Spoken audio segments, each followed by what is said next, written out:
In a moment, you'll hear James Stewart as the six-shooter, just one of the many fine programs brought to you Sundays on NBC. Later this evening, listen to the NBC Star Playhouse with two of your favorite stars. Hear Stroke of Fate and the story of what might have happened if fate had reversed historical facts. And be sure to keep tuned for the dramatic story of Last Man Out. It's a wonderful lineup of great programs, all of them heard only on NBC. James Stewart as the six-shooter.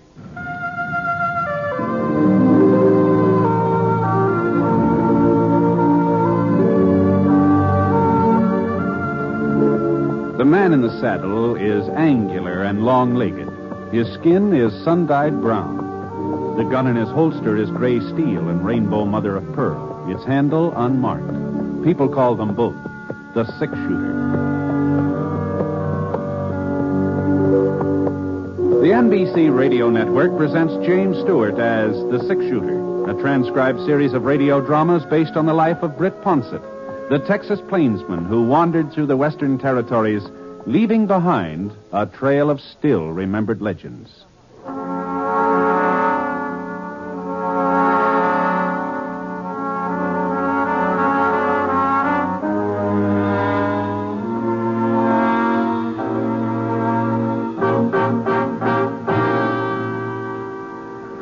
Confess thee of thy sin, Desdemona, for indeed thou art to die. My Lord Othello, have mercy on me. I say amen. And you, mercy too. I never did offend you in my life. Oh, perjured woman. Oh. Nay, I speak the truth. I never did offend. You're offending us, lady. Hey, who is this guy Shakespeare anyway? Oh, banish me, my lord, but kill me not. Don't, trumpet.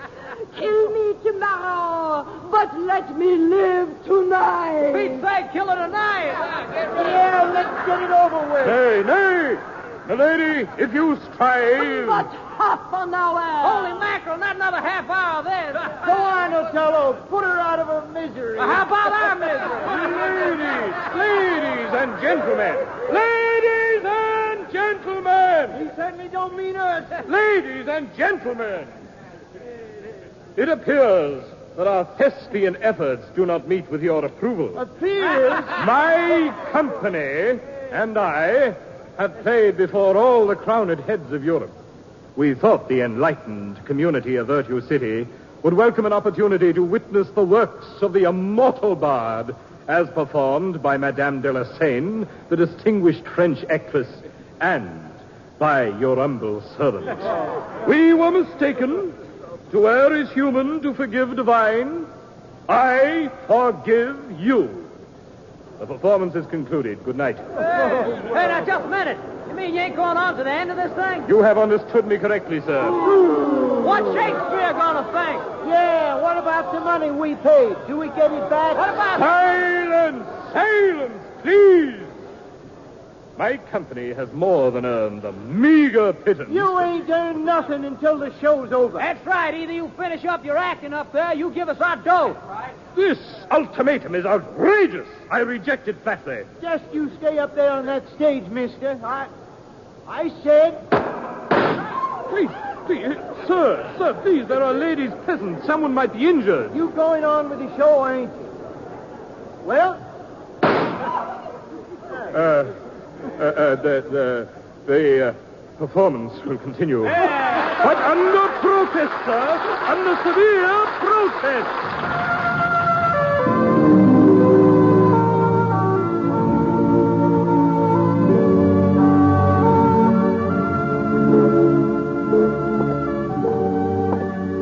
I hadn't been back to Virtue City since the second silver strike. The first mines played out, 10, 15 years ago, and the town had been crumbling away like a stale loaf of bread. But the new strike last spring, for the looks of things, is even bigger than the first one. The old stores all opened up again, and half a dozen new ones being built. The new railroad accounted for some of the prosperity. Anyway, that's why I'd come to town. I was supposed to meet the train from Chicago and pick up some spare parts for the pump at the Round Y Ranch where I was working. The train wasn't due until the next day, so I headed over to the hotel to see about getting a room. The clerk was sitting behind the registration counter looking through some kind of a contraption. I didn't know what it was. Sure had never seen a gadget like that before. Excuse me. Sorry, mister. Didn't know you was there. Well, I'd I like just to... got me new set of pictures. I sort of anxious to try 'em out, you know. Pictures? What? My stereoscope. Oh. Why, you seen a stereoscope before, ain't you, mister? No, can't say as I have. Why, it's the newest thing. All the folks back east have got 'em. Here, just let me show you, huh? Now, you wait a minute. Just wait till I find Niagara Falls. Yeah, here it is. Now, you just look through the front end there, huh? That's right. Well, I'll be doggone. Why, it just looks like that water's come right at you, doesn't it? Why, you'd think it was real. You'd think you were right there. Here, just let me show you another one, huh? Now, let me see. Oh, yeah, pyramids. I'm the only fellow in town got the pyramids. The pyramids? Yeah, they're in Egypt, you know. Yeah. Huh? There. Now, how's that? Why, just look at... Oh, I can't believe it. That fella's standing out in front of the pyramids. It's just like you could touch him. You could just reach out and touch him. I've never seen anything like that before in my life. Yeah, you just wait till I find that redskin to shoot an arrow. Golly, way he's aiming it. Well, if you didn't know it was a picture, you'd swear you was looking at the... Key, if you please. Oh, sure, Mr. Plunkett, sure. And you may as well have my bill ready. We'll be checking out this afternoon. Oh, thought you were supposed to give another show tonight. The performance has been canceled. Hey, Arch. Hey, beg your pardon, sir? Arch, well, don't you remember me? You seem to have the advantage, sir. I don't believe that Britt Pouncett. Well, what the thunder are you doing in Virtue City, Arch? Why, I haven't seen you since our triumphal tour of Texas, wasn't it, Britt? What? When we were the honored guests of the governor, my company and I. You remember he insisted that we stay at the executive mansion? Now, Arch. I shall never forget the warmth of our reception there. The people of Texas have a true appreciation of the art of the drama, unlike some of our more recent audiences. Audiences? Well, come along, old boy. Come along. You must join us for a spot of tea. Marguerite would be so delighted to see you again. Marguerite, who's she? My lovely wife. Oh. Don't tell me you've forgotten her. Well, no, I thought her name We've was... taken the presidential suite, of course. If you'll just follow me. Well, now, hold on, Arch. I've got to see about a room for myself. Oh, nonsense. The clerk will take care of these trivial details. This way, dear boy. This way.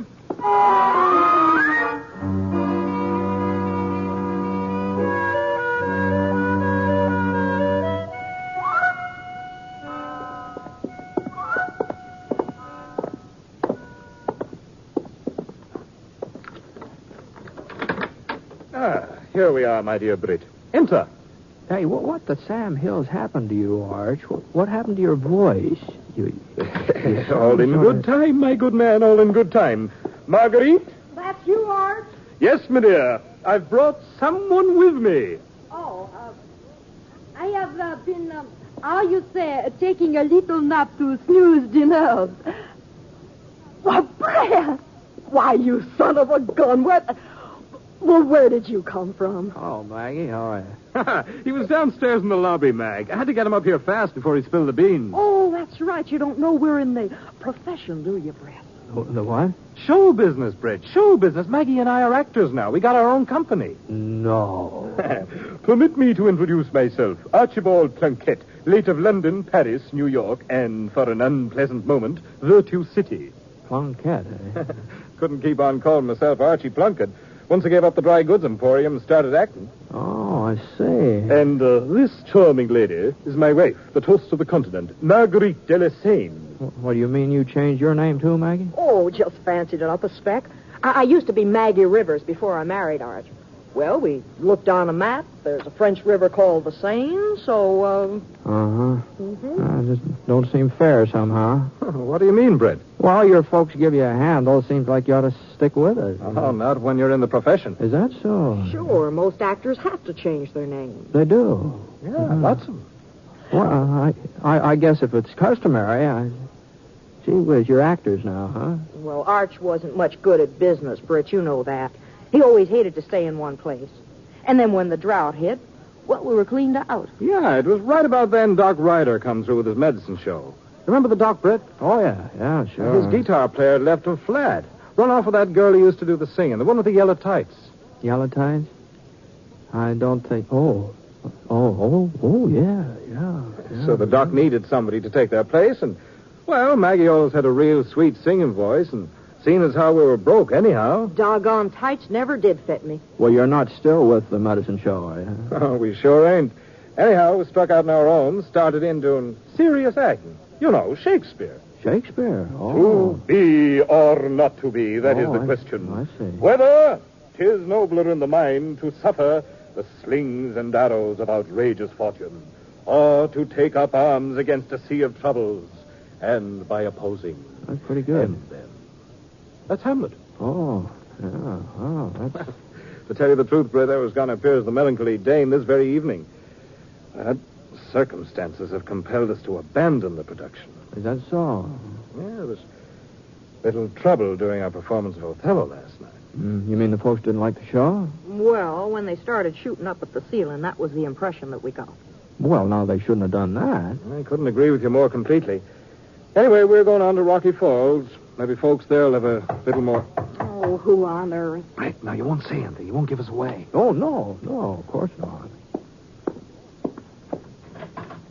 Your servant, sir? Forgive me for intruding. Are you Archibald Plunkett, the actor? I am he. Delighted to meet you, Mr. Plunkett. And what may I do for you, sir? I happen to be spending the day in Virtue City, and I saw a theatrical poster advertising a performance of Hamlet, one of my favorite plays. Unfortunately, when I tried to buy tickets, I was informed that your company isn't appearing this evening. That is correct, sir. A sudden change in our schedule. We have so many engagements, we're unable to fill them all. I understand, Mr. Plunkett. I understand. The vagaries of show business. See, I happen to be in the theater myself. Indeed? My card. Oh, thank you. I'm sorry I won't have the opportunity of witnessing your performance. Good afternoon. Good afternoon, sir. Old faker. Why, I bet he's no more in show business than you are, Britt. Probably thought we'd give him a couple of free passes. Oh, no. Oh, Arch, what's the matter? Oh, no. It couldn't. I've seen things. Britt? Here, Britt, what's it look like to you? The name on this card. What's it say? Let's see. It says Barnum. P.T. Barnum. Yeah, that's the name, all right. Printing's real clear.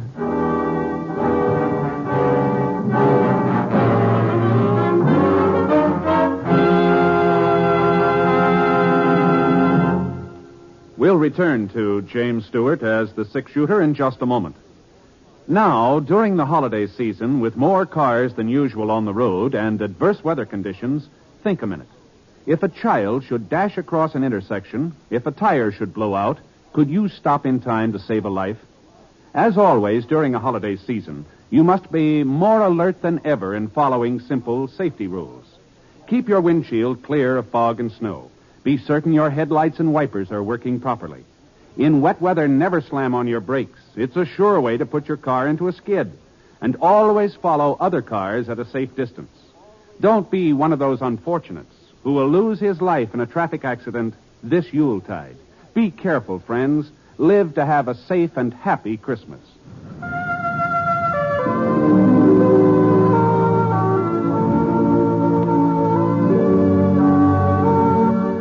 Now, Act 2 of The Six-Shooter, starring James Stewart as Britt Ponsett.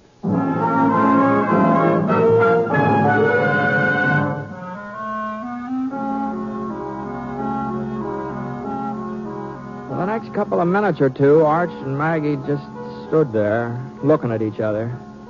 And the way they were looking at each other, I tell you, it was the same kind of an expression a calf gets just before you hit him with a branding iron.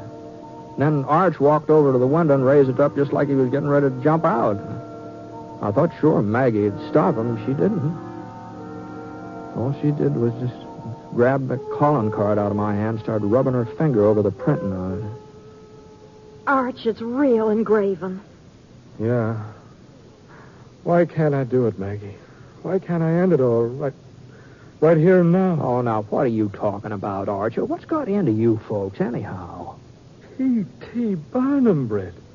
You know who P.T. Barnum is, don't you? Well, he said he was in show business. In show business? He is show business. Jenny Lind, General Tom Thumb, half the stars in America owe their careers to him. Yeah? Don't you say, Britt, he was going to come to the theater tonight. He was going to watch us act without us even asking him. Well... And if he liked us, well, there's no telling what would have happened. He might have hired us himself. An actor gets a chance like this only once. To appear before P.T. Barnum. Arch, maybe it's not too late. It is too late. No, listen now. Now, the company is still in town. All we'd have to do is unpack the costumes. The performance has been canceled, Maggie. Then we'll uncancel it. I'll round up the rest of the cast, change your train tickets. Sure, that's it. And you get over to the Opera House. Make sure they haven't let it out to somebody else. Yeah. Oh, no. No, what about an audience? Oh, yes. Well, I tell you, give some of the kids around town passes. They'll spread the word quick enough. Well, now, just don't stand there, Arch. Get moving. Oh, all right, Maggie. Yeah. All right. All right. Well, Maggie, I guess Britt. Britt, now you go and find Mr. Barnum. What? He must be staying in the hotel. The clerk will give you the room number. Well, Tell him we rearranged our schedule again. We're playing Hamlet tonight. But for heaven's sakes, don't let him know it's because of him. Oh? And tell him he won't need tickets. We're saving him the front box. Well, hurry up, Britt. Hurry up. Before I make some other plans. All right, sure. All right, Maggie.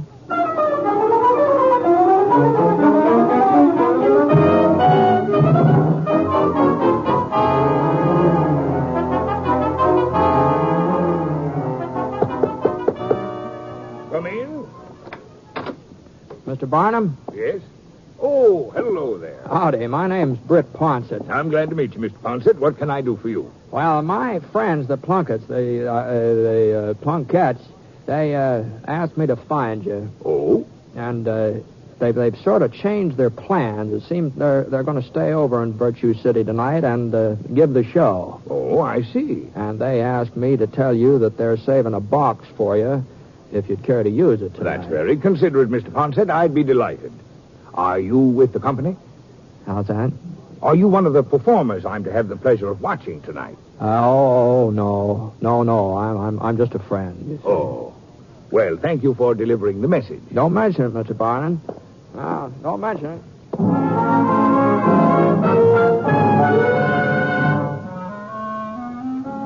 Well, I didn't see any more of Arch and Maggie that afternoon. I figured they'd have plenty to keep them busy. This acting job is about like anything else, I guess. There must be a certain amount of work to it. Anyway, about 7 o'clock, I was up in my room putting on a clean shirt, getting fixed up to go to the theater and watch their play. Hey, man. Hello, Britt. Oh, hello, Arch. Maggie. Oh, what's the matter? I'm just born under an unlucky star, I guess. Oh? It's my fault. I never should have suggested giving a performance tonight in the first place. Well, what, couldn't you get the Opera House? No, it's available. Well, Mr. Barnum's coming. He told me so himself. Heaven forbid. Well, I thought you were so anxious for him to see you. Not just to see us, but to like us, to appreciate our talent. Oh, if I'd only stopped to think, Arch. Oh, don't blame you, my dear. Blame myself. Should have realized the whole idea of our playing tonight was out of the question. Now I've sent those kids all over town. Well, maybe we can catch an early train. Sneak away before anyone knows. Now, hold on there. Now, what are you both so down on the mouth about? Now, you got the theater, and you're going to have an audience, Mr. Barnum included. Well, that's just it, Brett, the audience. Huh? It'll be the same folks who came last night. Oh, I see. They boo us, make fun of us, probably start shooting again. And what'll Mr. Barnum think? We're the worst actors he's ever seen. That's what he'll think.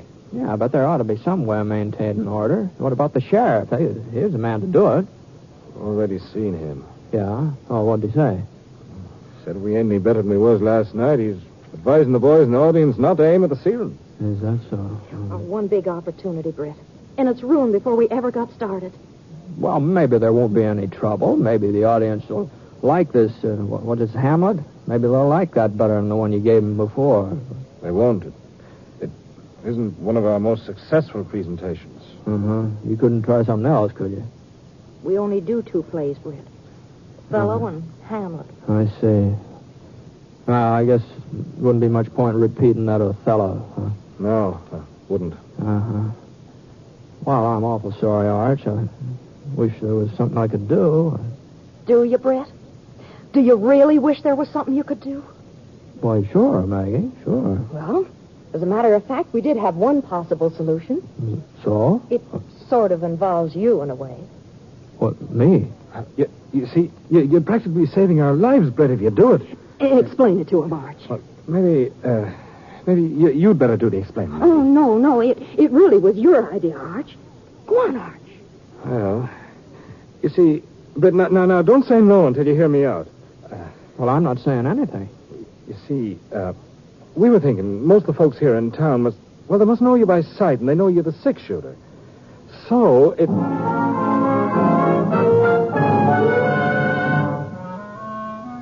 Well, I said no. You can be darn sure of that. And I kept saying it over and over and over again for the next hour and a half. What they were suggesting was just tomfoolishness, that's all. I just had to turn them down, that's all. Just had to do it. And they must have known I wouldn't agree to a thing like that. But no matter how hard I talked, they just talked harder. And being actors, they had strong voices, too, you know. Well, the next thing I knew, somehow they'd managed to drag me along with them to the opera house. Anyhow, after the piano solo by Thelma Featherhill, the curtain went up and the show got underway. Started out all right, too. Audience seemed to be paying attention. Nobody was creating any ruckus or anything, at least not at first. Oh, that this too solid flesh would melt. That it should come to this, but 2 months dead. Oh, frailty, thy name is woman. Oh, fie, oh, fie. Yes, fie on you, too.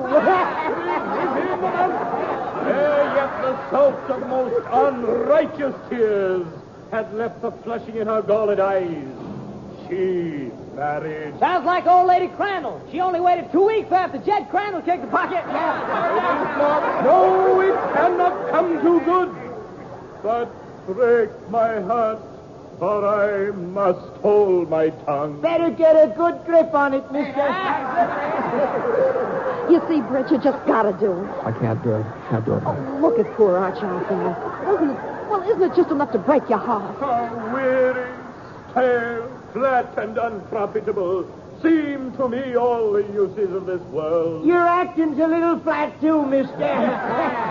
Go on, Britt, that's your cue. What cue? What do you Go mean? on, that's it. Oh, good Horatio. I'm glad to see you well. Hail to your lordship, Britt. Hmm? Hail to your lordship. Oh, yeah. Hail to your lordship. What make you from Wittenberg, Horatio? How's that? A truant disposition. A truant disposition. Can't get to school, kids. Here comes the truant officer. I will not hear your enemy say so. Nor shall you do mine ear that violence to make it cluster of your own report against you. No, he's bringing out the report card. Sid, you better take it easy. Huh? Don't you see who that is, that other actor fella? What are you talking about? It's Britt I Ponset. know you are. Ponset, the 6-shooter? You must be crazy. He's staying at the hotel. I seen him this afternoon. Well, what's he doing up there on that stage? He's a friend of them actors. Oh. If I was you, I'd keep my big mouth shut from here on in. That ain't no sword he's wearing under that rig. That's a 6-gun, plain as day. It followed hard upon. Thrift, Horatio. The funeral baked meats did coldly furnish for the marriage table. Would I had met my dearest all in heaven, where I had seen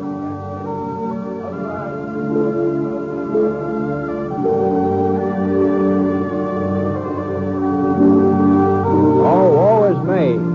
Now cracks a noble heart. Good night, sweet prince. Sweet, And And flights of angels sing thee to thy rest.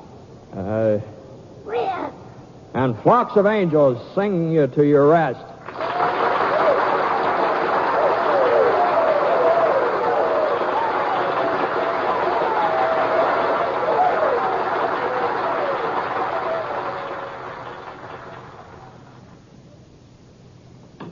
Oh, Brett, golly, we can't ever thank you enough. Why, if it hadn't been for you, I just don't know what would have ever happened. Oh, golly. And did you see? He stayed through to the end. Mr. Barnum did. Right through to the end. Britt, you were great. Arch, I never felt so foolish in my whole life. Do you think he'll come backstage, Arch? Mr. Barnum? Somebody help me get out of this thing, will you? Come in. Why, Mr. Barnum? Good evening. I just wanted to drop by and tell you how much I enjoyed your performance tonight. We are most honored, sir. Honored. Your future in the theater is assured. And you there, Ponset. Who, me? You told me you weren't an actor. Oh, he was just sort of filling in, Mr. Barnum. Oh, I realize you weren't up in the part, Mr. Ponset. But such stage presence. Why, the way that audience quieted down when you walked on, I've never seen anything like it before in my life. Never. Now, if you're seriously interested in the theater as a career, I would be very happy. No, thanks very much, Mr. Barnum.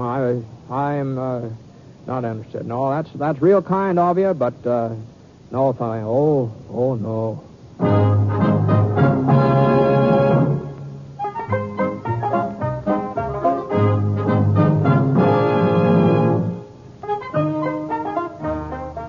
Well, sir, I got out of that theater just as fast as my legs could carry me.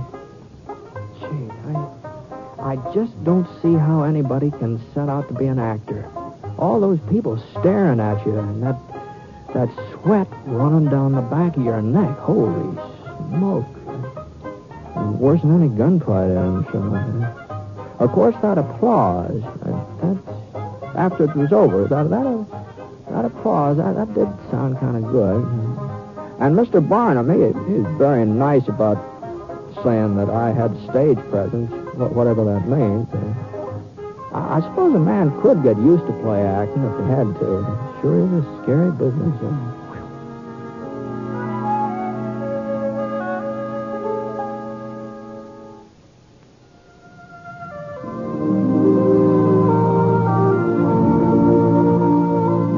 The Six Shooter is an NBC Radio Network production in association with Review Productions. It is based on a character created by Frank Burt, and the transcribed story is written by him.